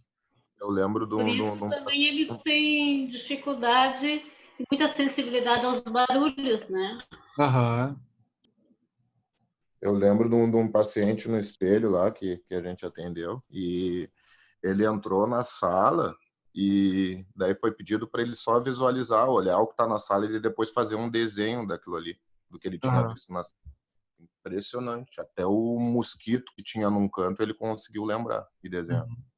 Sendo da eleição de interesse dele, ele consegue ter uma capacidade atencional muitas vezes superior a nossa, né? Visual. E isso que a Eneida falou também é muito importante, né? Por eles terem uma dificuldade na área de interpretação auditiva e pela própria característica de hipersensibilidade ao que é fora deles, a estímulos, né, externos, eles podem se desorganizar, né, frente a, por exemplo, se tu leva um autista no shopping, tá todo mundo falando ao mesmo tempo, isso pode deixar eles agressivos, com a conduta que a gente observa como agressiva, né, de fora, né, porque para eles essa agressividade é uma forma de tentar se livrar desses estímulos, né, tentar sair desse lugar. Eles podem ficar extremamente irritados, reativos, porque é muito estímulo auditivo junto e eles não conseguem ter a compreensão. Isso, e daí, claro, muitos estímulos que não estão dentro do contexto da realidade dos costumes, das rotinas deles. Isso vai desorganizar, deixar eles extremamente irritados, ansiosos, angustiados, né? Com muito sofrimento, para conseguir dar conta de todos esses estímulos auditivos, né? E visuais novos também, coisas novas, enfim, tá andando num lugar que não costuma, com lojas diferentes, né? Às vezes até uma forma de reação e de defesa egóica deles é ver uma criança autista lá com seus 5 anos, ou digamos 4 anos, 5 anos, num carrinho, os pais levando, daqui a pouco tá no shopping e tá ali olhando no dedo dele. Só olhando o dedo. E passa o tempo inteiro aqui olhando. É uma forma de se focar, botar toda a atenção dele a um objeto e se desligar do ambiente ao redor, que pode gerar uma desorganização, uma ansiedade muito grande neles, tá? Eles já fazem isso naturalmente, mas isso amplifica em ambientes que possam ser mais perturbadores pelo excesso de estímulos. Estímulos que não estão correlacionados com as rotinas que eles estabelecem, né? Desenvolvimento social. Crianças em desenvolvimento são seres sociais. Cedo na vida elas fazem coisas como fitar pessoas, olhar na direção das vozes, apontar e sorrir. Em contraste, a maioria das crianças autistas preferem objetos do que rostos e parecem ter tremenda dificuldade em aprender a engajar no dar e receber da interação humana do dia a dia. Então, eles costumam, como a gente já discutiu também, né, eleger mais objetos do que pessoas, né? Por essa dificuldade da interação cognitivo-afetiva que eles têm, né? Os seres humanos trazem uma demanda cujo eles têm uma dificuldade para dar conta e também não têm interesse. Então, os objetos, eles preferem manipular objetos, a ter a sua atenção, a sua percepção e a sua consciência a objetos do que seres humanos, né? Já nos primeiros meses de vida, algumas não interagem e evitarão o contato visual parecendo indiferente aos outros. A criança autista sempre parece preferir estar só do que em companhia de outros e pode aceitar passivamente abraços e aconchegos sem reciprocidade. Às vezes também pode acontecer, se o menino autista está num ambiente familiar onde não é costume dar um abraço, vai lá dar um abraço e às vezes ele até intimita. Assim, ele faz o abraço, mas faz um abraço meio, sabe, abraçando sem abraçar, assim, parece meio mecânico, né? E tu larga ele fica ainda assim, tá, agora posso baixar os braços. Então, é um abraço meio que tu não sente que ele está fazendo algo que... Ele não está fazendo porque ele gosta de ti, ele está fazendo porque é o comportamento social que tu sugestionou a ele. Tá? Mas não necessariamente ele está fazendo isso de uma forma recíproca, com reciprocidade. O que é diferente quando ele faz com alguém que ele gosta. Né? E que está acostumado a fazer o abraço. Daí vai lá, te abraça forte, não quer te largar, enfim. Né? Ele deposita bastante energia. Né? Mas quando não existe esse contato, é difícil ele fazer isso de uma forma... Geralmente ele faz de uma forma mais passiva e sem reciprocidade. Tá? E a falta ali do contato social que já está colocado ali, a gente já conversou também. Pesquisas sugerem que ainda que crianças autistas sejam apegadas a seus pais. A expressão desse apego é pouco usual e difícil de interpretar. Como a gente discutiu antes, eles são apegados, eles têm sentimentos importantes pelos pais, né? De amor, enfim. Só que é a forma deles de expressar, que pode ser diferente. Né? Daqui a pouco ele está só de ele estar na mesma sala que tu na casa, significa que ele tem um apreço muito importante por ti, que ele tem um sentimento de amor por ti. Né? Não vai ser aquela interação que a gente está acostumado, sentar do lado, abraçar, dizer que amo, não. Só dele sentar ali perto de ti está simbolizado dentro do universo dele, tá? Onde não existe o interesse pelo outro, não existe a importância no contato social que nós temos. Né?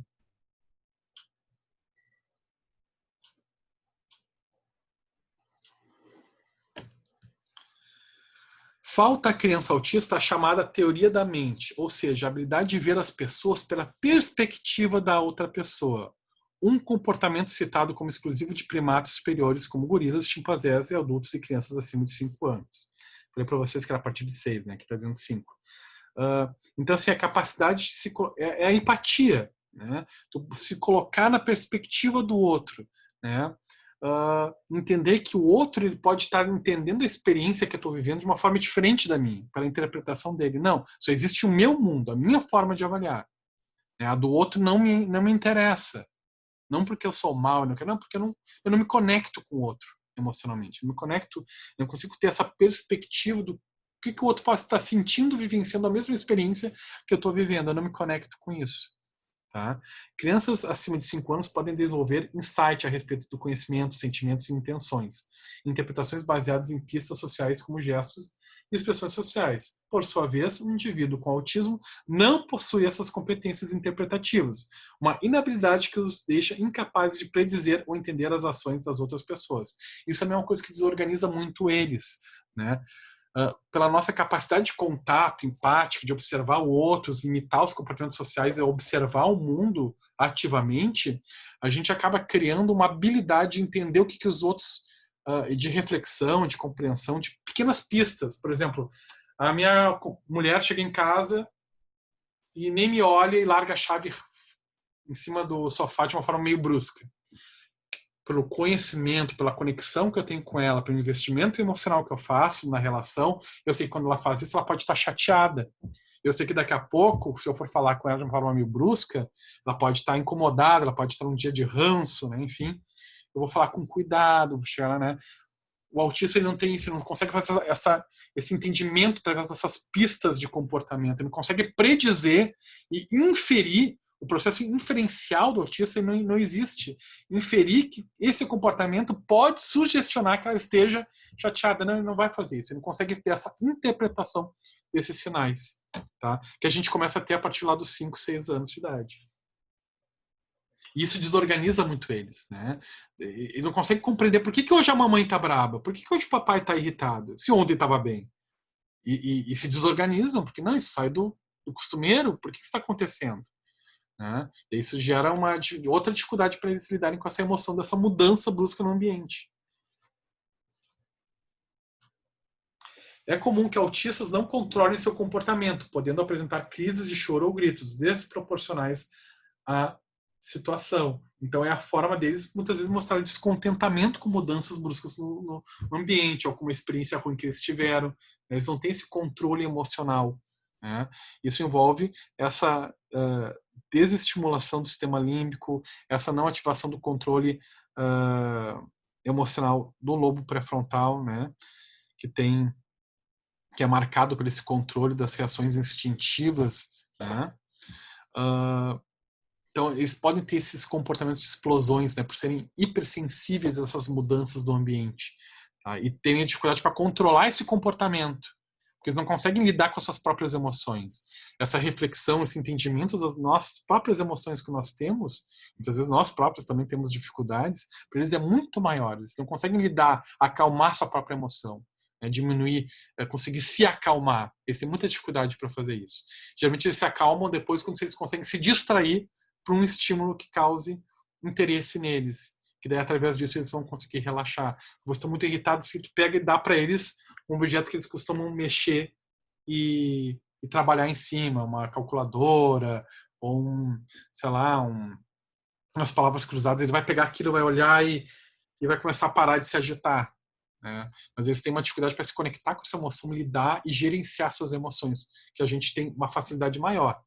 Nós temos uma facilidade maior, não completa. Se a gente tivesse completa, ninguém precisava ir para o psicólogo, né? Geralmente precisam ou até exigem rotinas e ambientes consistentes e estáveis. Né? Então, eles são muito amigos da rotina, do ambiente estável, porque eles não são hipersensíveis a mudanças de estímulos. Então, eles querem que sempre tudo ocorra da mesma forma, na mesma rotina, mesmos rituais. Tá? Pessoal, seguimos na próxima aula, então, para finalizar e ver a parte de testes e intervenção também. Sim, prof. Viu, César? Viu, César? Sim. 2 horas. Não, tu é um amor. Sim. Viu, César? É a coisa mais querida. É a coisa mais querida. Ele bate e depois afaga. Tem uma música do Barão que eu gosto muito, que é Flores do Mal, que diz assim: a mesma mão que acaricia, fere e sai furtiva, faz do amor uma história triste. Viu? Lembrei disso. É verdade. Tá bom, querido? Então tá. Eu contei hoje de manhã, só para finalizar, né, nós tivemos aula de psicopatologia e a gente estava falando de alguns assuntos assim, né, de conflito e de déficit, né? E aí eu dei o professor, tá aí, tem algum caso e tal? E eu contei para ele que ontem faleceu, né, eu até coloquei nas redes sociais, um jovem fazendeiro, né, quando ele fez a fazenda e realmente passou pelas turbulências, ele tinha 25 anos, né, e agora estava passada toda a crise da drogadição, ele estava bem, morando em Capão, com a família, casado e tal, e ontem um balancinho do prédio onde ele estava trabalhando no 6º andar rompeu a corda, ele caiu e acabou vindo a falecer, né. Então foi uma tragédia, assim, né, para a família, principalmente uma família que eu tinha um apreço muito grande, e ele é um caso assim que eu trago sempre nas aulas de psicanálise, assim, que eu ouvi muito ele, né, assim, os conflitos que ele tinha com o pai alcoolista, né, e eu sempre trazia para as aulas, assim, e hoje eu trouxe, a gente discutiu o caso dele, mas ele já falecido ontem, né, enfim. Mas Poxa, faz parte. meu Algumas sentimento. crenças, porque né, nessa hora a gente vê como as abordagens elas se misturam um pouco, né? Porque ele tinha algumas crenças centrais importantes assim, né? Do pai herói, daquele pai que batia, né? Que bebia, mas que era o pai herói. É muito interessante assim. Aí acabou que ele faleceu ontem. Poxa, que pena. Não, Sinto foi muito. um. Não, ontem eu me abalei, né? Fiquei o dia inteiro assim, mal. Meus sentimentos, César, e assim, eu desejo que essa tristeza, esse abatimento e essa sensação da perda, né, com o tempo deixe de gerar um sofrimento incômodo e encontre um lugar carinhoso. O próprio Freud dizia, né, que o luto termina quando a gente encontra um lugar seguro e de carinho para a lembrança, né, e não mais de dor. Então é isso que eu te desejo, assim, baseado no teu grande mestre, né, e que tava, acho muito legal essa colocação dele, né, o luto, o papel do luto para a gente é a gente poder, com o tempo, encontrar esse lugar carinhoso, né? De carinho para a lembrança da pessoa e não mais somente daquela dor, né? Então, desejo isso para ti, de coração, que tu fique, Obrigado. né? Sinto muito pela tua perda. Tá bom, gente? Então, Uma boa semana. uma boa semana a todos, que todos fiquem bem, com muita saúde para todos e até sábado, com certeza vocês vão ter essas notas, tá bom, Ah, é pessoal? até sábado é sábado, hein? Sim, até sábado. Eu vou ter que buscar terapia para controlar a ansiedade.